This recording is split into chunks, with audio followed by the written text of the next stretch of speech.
Welcome to Passing the Plate, the podcast that's all about food, traditions, and the incredible connections they create. I'm Ashley Covelli, the food writer and recipe developer behind Big Flavors from a Tiny Kitchen. And I'm Lisa Lisson, the genealogist and family history expert behind Are You My Cousin? We are your guides on this flavor-packed adventure.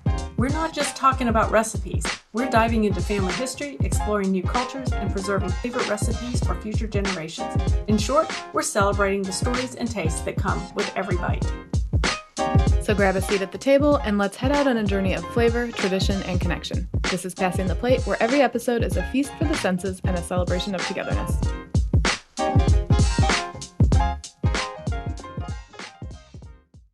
It's officially October, and that means pumpkin season is in full swing. In this episode, we'll talk about some of our favorite ways to enjoy this autumnal gourd.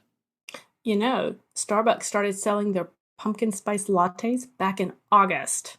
I'm not so sure about that. I think that's really pushing it a little bit. That's midsummer. Pardon? That's midsummer. I know, especially here in the South. It's 90 degrees out, and they're selling pumpkin spice lattes.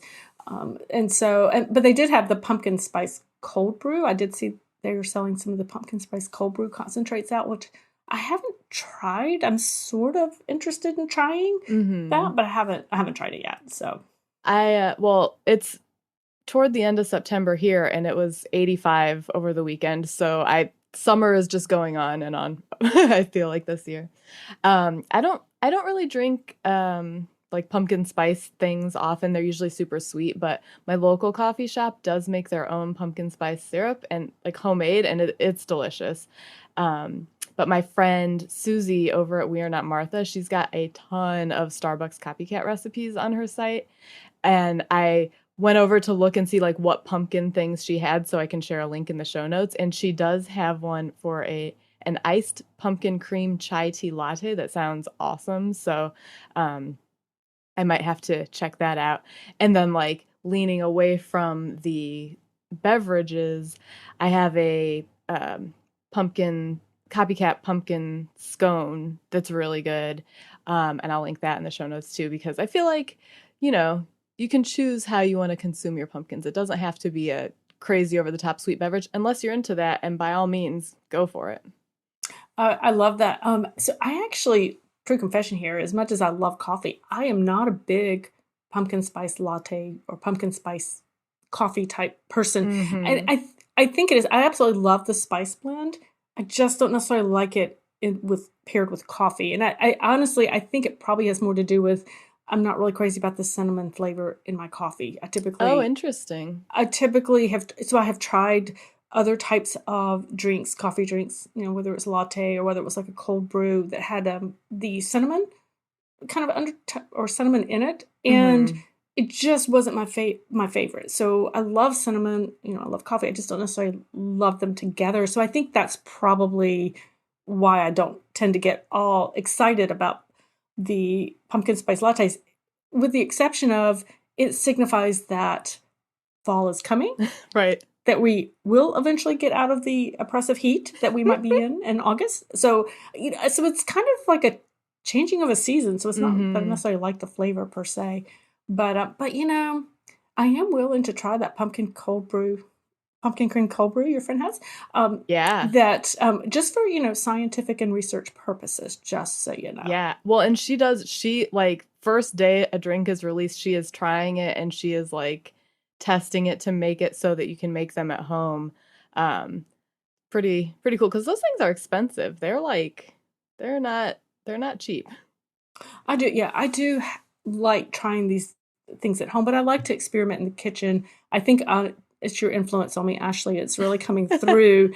I'm like, well, I love this. So how can I recreate this myself? You know? So you've had an influence on me I'm so glad. Because I love to cook and I can read a recipe just fine and do just fine, but I don't always do the tweaks and stuff. So I'm definitely learning it out from you for that kind of thing. So that's all. Anytime I can encourage someone to just try something new in the kitchen, or if you say you don't go to Starbucks all the time because it's really expensive, but you really love this drink, well, it's like, okay, now you can try to make it for yourself, or you can, like, you don't like cinnamon, so maybe you could make it minus the cinnamon, or, like, I feel like you have more control over the ingredients and everything if you do it at home. Definitely. So let me switch gears just a little bit. With we're talking about the pumpkins because this is we're all about pumpkins this time of year. So in my family, my mom's pumpkin pie recipe is the favorite. Nice. Interestingly enough, is the recipe you can either use pumpkin or you can use sweet potato. So it can either be the sweet Ooh. potato pie or it can be the pumpkin pie, and it works just fine.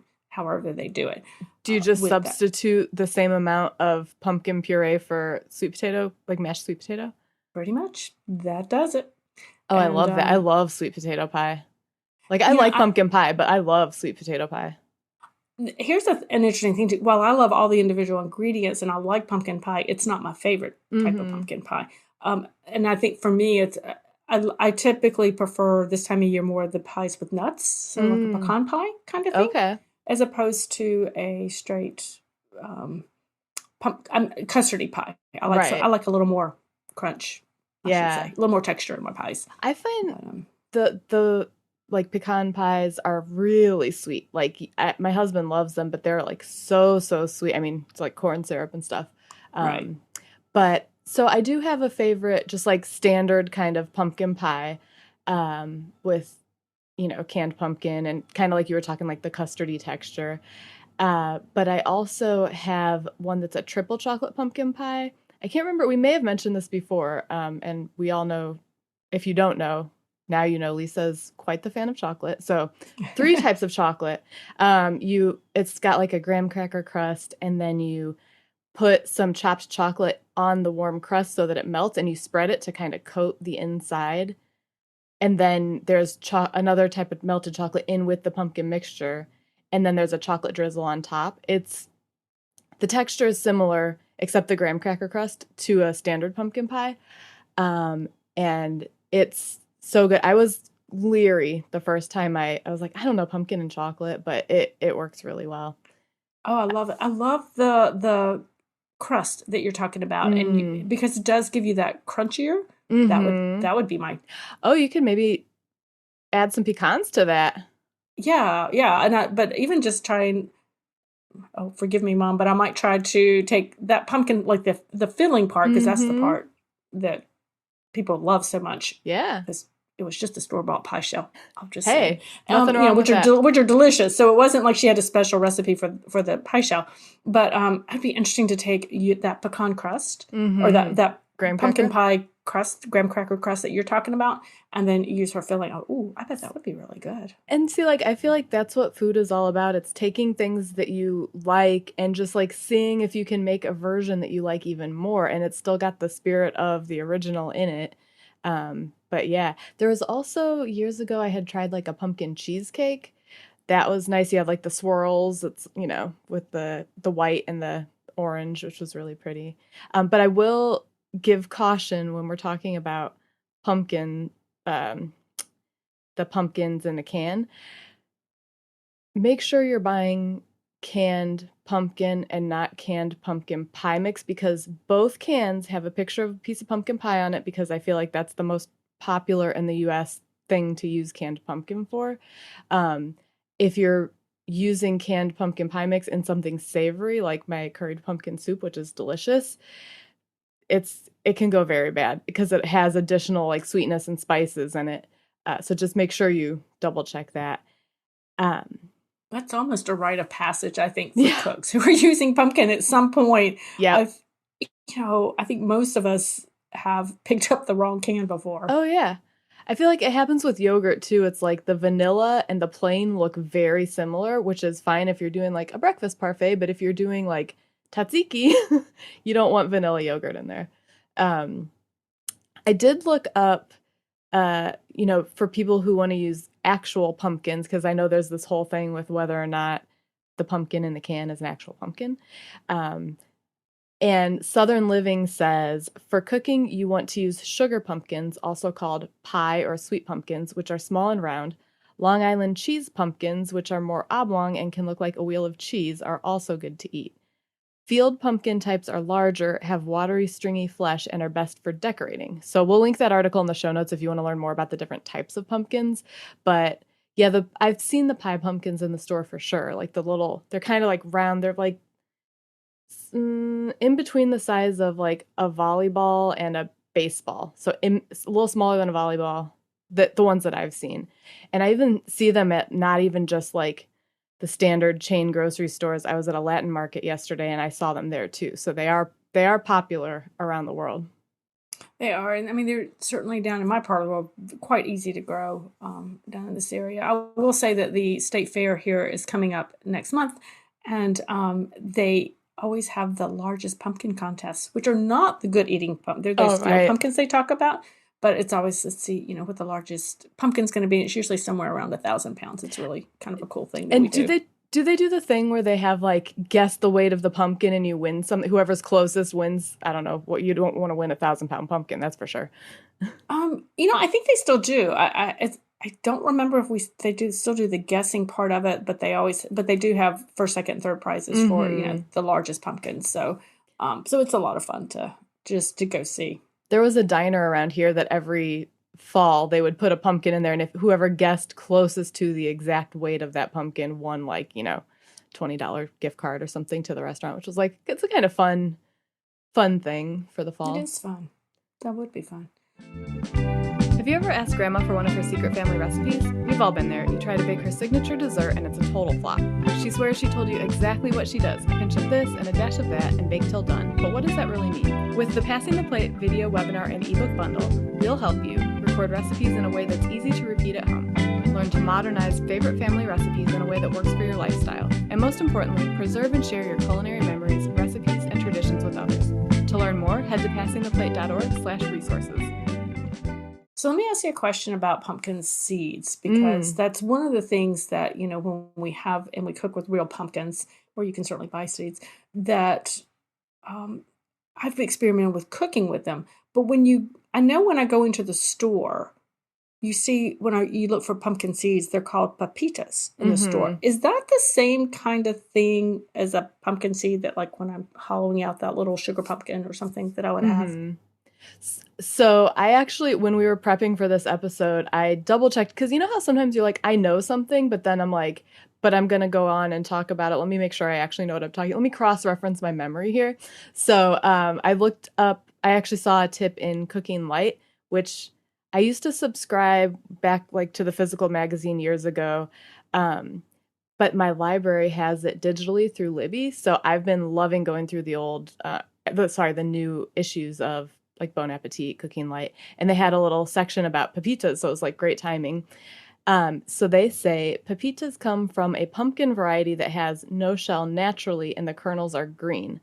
Pumpkin seeds from the pumpkins we typically buy whole or at the farm or the store do have a shell and are white. So typically, if you're buying pumpkin seeds without a shell, you're using the green pepitas. If you're buying white in-shell seeds, you're using in-shell pumpkin seeds. Ah, So well, they I are knew they looked technically different. differently. Yeah, Yeah, I very knew they different. looked different, and so interesting. So, do you roast your own pumpkin seeds? And if you do, I need some tips because I do it, but can't say they always turn out that well. Yeah, I do. I don't do it super often. I try like if we're gonna bother doing the whole like pumpkin carving thing, like I like to use them. So a couple tips that'll help. You can when you're like cutting your pumpkin, you can just like pull them out and put them in a bowl of water um to help kind of rinse off the pulp. And like I've sometimes like put them in a bowl of water and left them for a little bit, like didn't make it right away. We like carved the pumpkins and whatever, and then come back to it, rinse off all that pulp, and then dry them on like a kitchen towel or paper towels before you bake them. And they take like an hour. And if you overcrowd the pan, you need to stir them kind of every. I did it before where I crowded the pan and because there was a ton of seeds and I didn't want to do extra dishes. So it took a while to get crispy. But Serious Eats recommends using a 200-degree oven and stirring occasionally. And I've not done this, but they recommend using a hair dryer to dry them fully before roasting. And at first I laughed, but then I was like, that's actually not a bad idea. Like if you were in a rush, because wet produce things can take a while to dry, especially you got like this big pile. So because I guess the theory being or the thinking being the drier they are before they go into the oven, the easier they'll get crispy.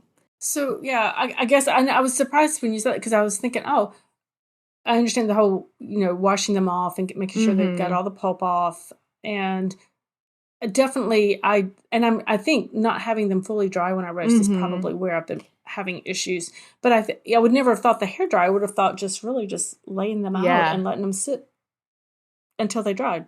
And if you don't have all the pulp off, it'll like get kind of gross on your kitchen towels or, paper towels or whatever. So way back in 2014, I read that boiling the seeds for 10 minutes in salted water before you dry them and roast them helps them get crispier. I haven't tried that, but that's something to try if you want to. But yeah, so my recommendation is once you have them in the oven, just kind of pull the tray out and give it a stir every 10 minutes or so. And then make sure that when they come out of the oven, you let them fully cool so that they don't get soggy. Because if you get them nice and crispy and you put them in a container and close it and it's not cool yet, steam will come off and it'll just ruin all that hard work you did. So I think I have a version of some on my website that I can link to.